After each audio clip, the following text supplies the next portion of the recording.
millennials. I'm one. And the biggest issue behind them is one of the most pressing ones that I can actually point out about generational wealth, or even about money. And it's not necessarily solely our fault, but it is our fault for having a reaction to it. I'll let you know what it is.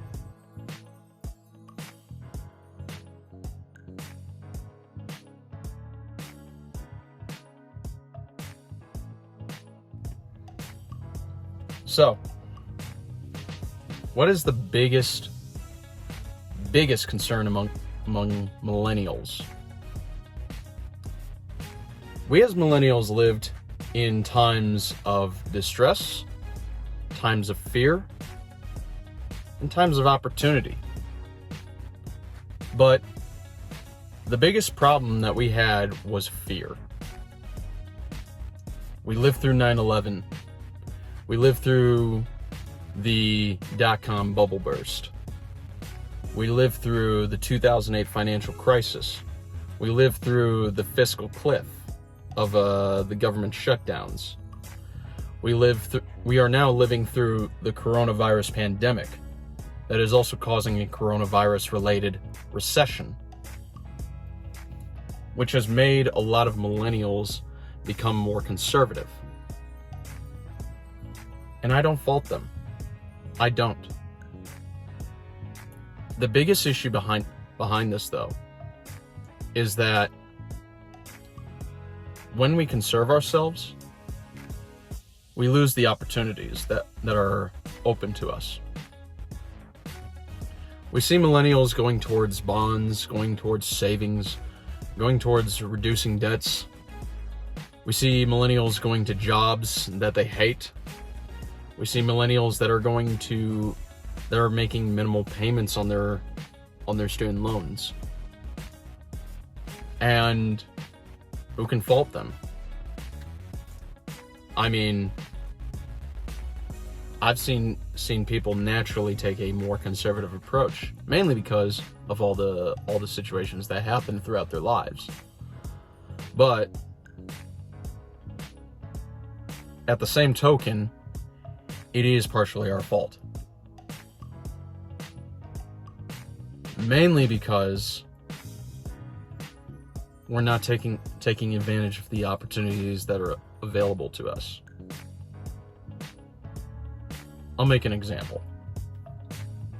A lot of millennials that I knew or know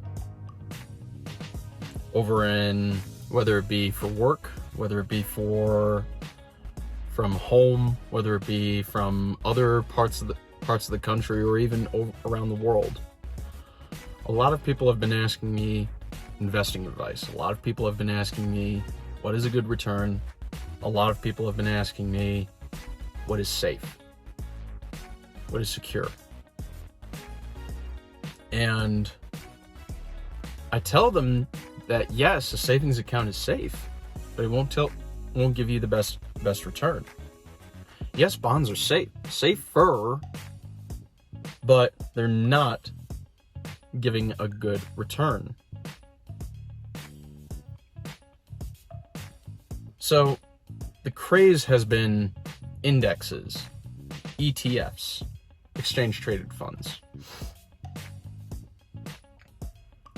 The other craze has been technology, Bitcoin, things like that. Now, I'm not going to derail over to tech and Bitcoin, mainly because that's another topic, and we can discuss that another time. But we're going to talk about indexes and ETFs, and why I think that our tendency to go towards that is actually sabotaging us. Now, yes, an ETF, an exchange-traded fund, will give you the safety of following the markets, mainly because an ETF's biggest trait about it is that it follows the markets. You can't beat the market all the time. And you'll make a nice, consistent return every year. That's why a lot of people have been going towards ETFs.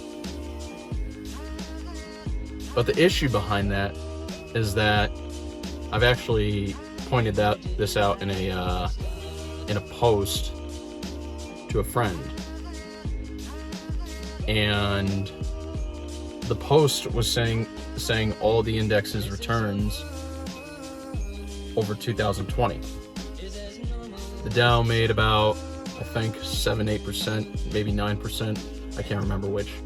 S&P was up about 18%. The NASDAQ was up 40%, or 48%. And I'm sitting here with a 51% return. Mainly because I traded. I didn't invest during 2020.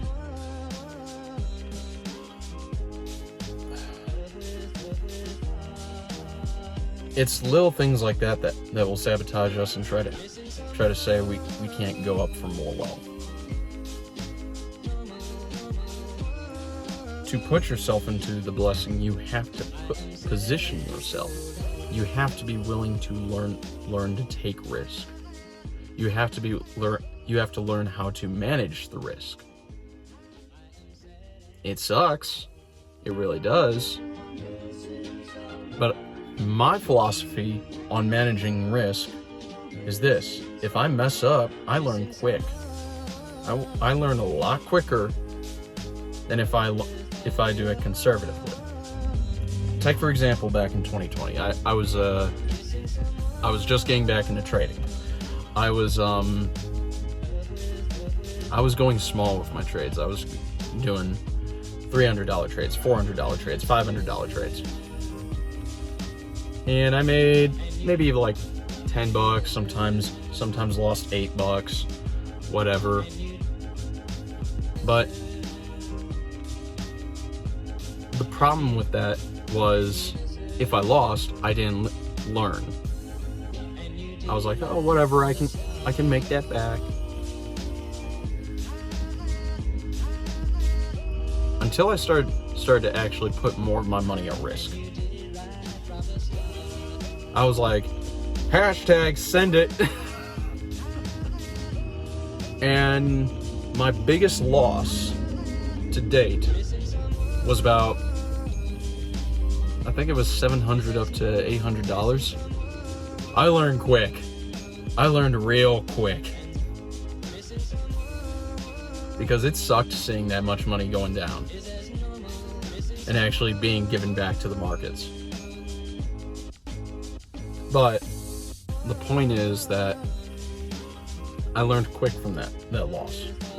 And if I was considering from the lowest point that I was at in 2020 to now, I made 64% gain ever since from low point to now.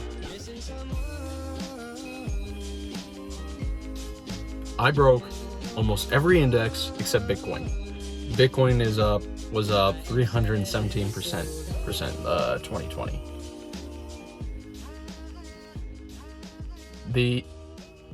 The point that I'm trying to get is that risk is necessary. Risk is important to understand. Now, I'm not saying go willy-nilly with risk. I'm not saying hashtag send it, lose every coin you got. No, stop. No, stop. Don't do it. Have a plan. Be smart with your money. But I'm also saying, be willing to take more risk and utilize it more. Use the risk, be smart with it, and make a lot more off of it. My trading plan has now stayed the same for the past 5-6 months, I would say. Ever since my big loss. and I've won consistently off of it. Even if I lose, I'd say 80 or probably 40-50% of the time, I will still come out on top. Mainly because of the trading strategy that I have. Now, millennials, you have to understand, take some risk. There is money to be made out there. Utilize it. Welcome the risk. It sucks. It leaves you open to destruction. I understand that. Because I know there's a big student loan crisis that's going on in this country. But you have to open up yourself. Staying in your shell would not make you money. And if it does, it's very small. Very small losses, very small gains. Take the risk. If you mess up, learn. Learn it. And I'm sure you will learn a lot more quickly if you lose $700 on a trade than you lose 50 cents from a trade. I guarantee you, you take that risk, you open yourself up more, you're gonna see the whole world open up a lot more. I guarantee it. I'm actually going to do something risky actually in about 4 months, maybe 5. And I'm working on some right now that will actually bolster this channel. I'm not popular on YouTube. I'm not. I will grant that. But you gotta take the risk. That's what I'm learning for myself. Will people hate on me? Yeah, sure.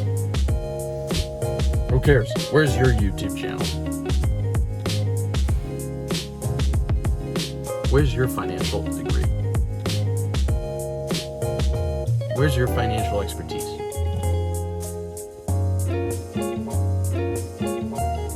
Oh, you have none? Don't tell me. Don't tell me here. But like, comments, and subscribe as always on this channel. I love you all for watching this video and giving me a chance to spread my thoughts and words to you. Spread this to someone that needs it, especially the millennials.